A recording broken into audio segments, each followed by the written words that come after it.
Kita percaya ke Tuhan ini untuk apa sebenarnya kita ini? Saya dari tadi malam duduk pikir-pikir ini, saya percaya Tuhan ini untuk apa sebenarnya? Coba saya periksa-periksa, saya coba catat-catat sedikit, saya coba pila-pila. Ternyata lebih banyak yang saya percaya Tuhan ini lebih kepada urusan-urusan saya, bukan pada urusan-urusan Tuhan. Saya mau percaya Tuhan supaya kalau saya mati, saya masuk surga. Itu pertama.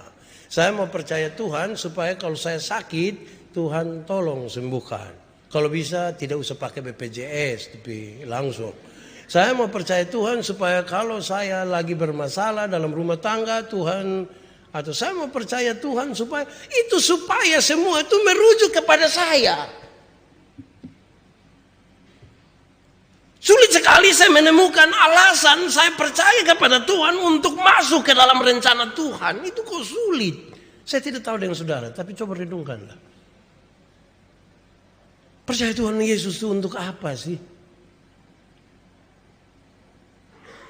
Kalau dia masih merujuk kepada diri kita, saya tidak ingin mengatakan bahwa tidak boleh. Diri kita tidak boleh muncul, saya tidak ingin mengatakan begitu. Tapi jangan-jangan Yesus itu kita pakai dia hanya sekedar sebagai pelengkap ini kehidupan.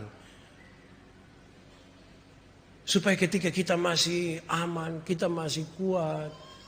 Tadi ketika saya pimpin kebaktian di Jemaat Bukit Karang, ada ibu satu, dia ulang tahun yang ke-70. Saya bilang, ini bukan 70 ini, Pak Su 70, ini nenek. Saya bilang, ini orang lihat salah 27 ini.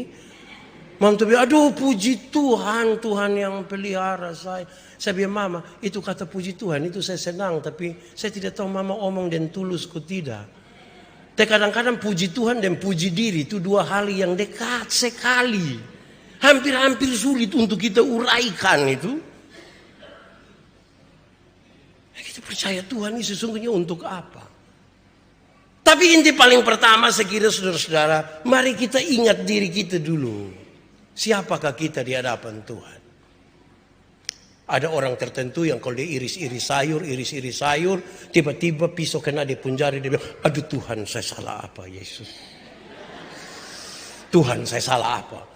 Dari semua yang dianggap bermasalah itu Tuhan pun kerja itu. Dia sakit ini pasti karena Tuhan ini. Kalau dia punjari kena potong Tuhan. Semua Tuhan habis. Hei saudara. Kalau Tuhan itu hanya maha menghukum. Mungkin kita sudah mati habis.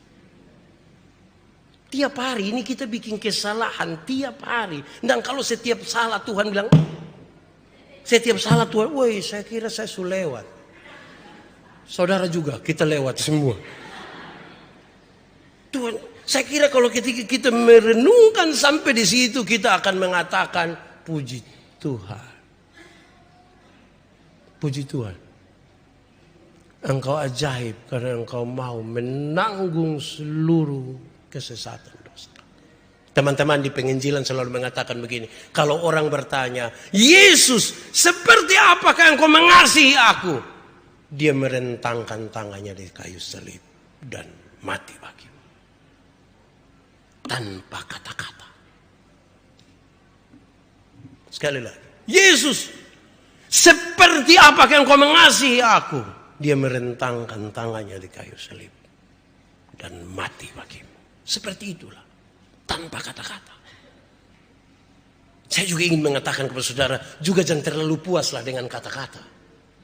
Jangan. Sebab daftar makanan tidak akan mengenyangkan laparmu. Tidak akan. Siapa yang terlalu lapar dia masuk di warung satu dia baca nasi ayam. Terus aduh saya sukinya nih puji Tuhan. Makan dulu.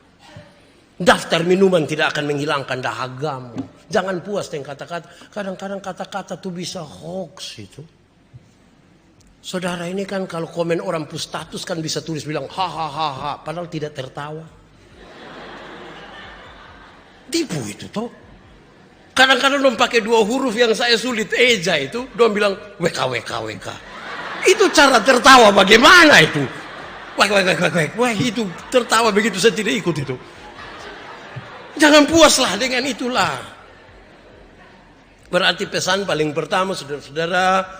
siapa Tuhan dalam hidupmu harus pertama-tama tahu diri. Siapakah kita? Kenapa saya ada di dunia?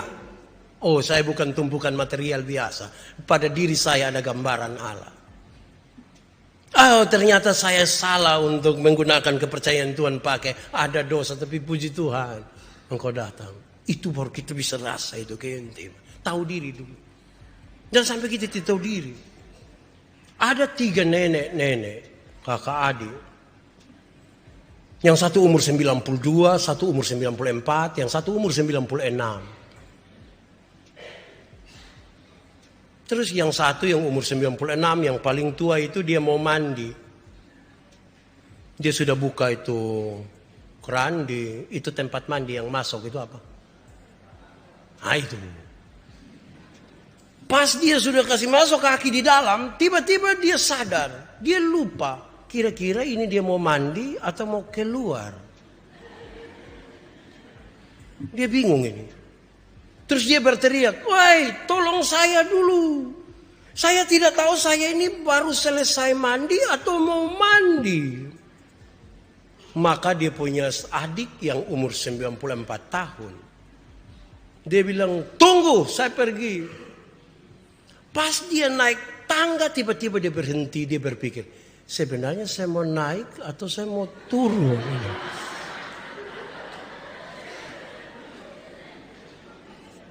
Dia pikir lama dan kemudian karena dorang dua pak, "Woi lu di mana? Tunggu, saya pikir tidak tahu saya mau naik atau turun."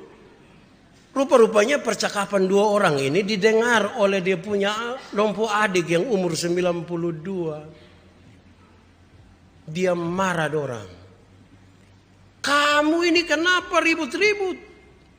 Ini satu bilang, "Saya mau mandi tapi tidak tahu sudah mandi atau belum." Yang satu bilang, "Saya ini mau tolong dia tapi saya tidak tahu mau naik atau turun." Dia pukul meja, dia bilang, "Kok itu saja, tunggu saya pergi."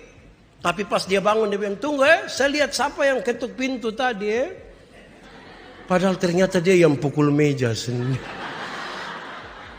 Memang kalau orang lupa diri itu sulit untuk maju sulit.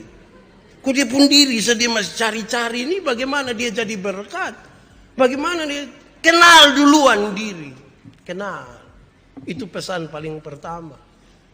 Supaya kita bisa tahu siapa Tuhan, kenal dulu kita pun diri. Banyak orang berusaha kenal Tuhan tapi belum mau kenal dirinya dulu. Kalau kita tahu diri, kita tahu dari mana asal kita. Siapa kita sebenarnya. Kekurangan kita apa. Kelebihan kita apa. Dosa kita seperti apa. Kita butuh apa dalam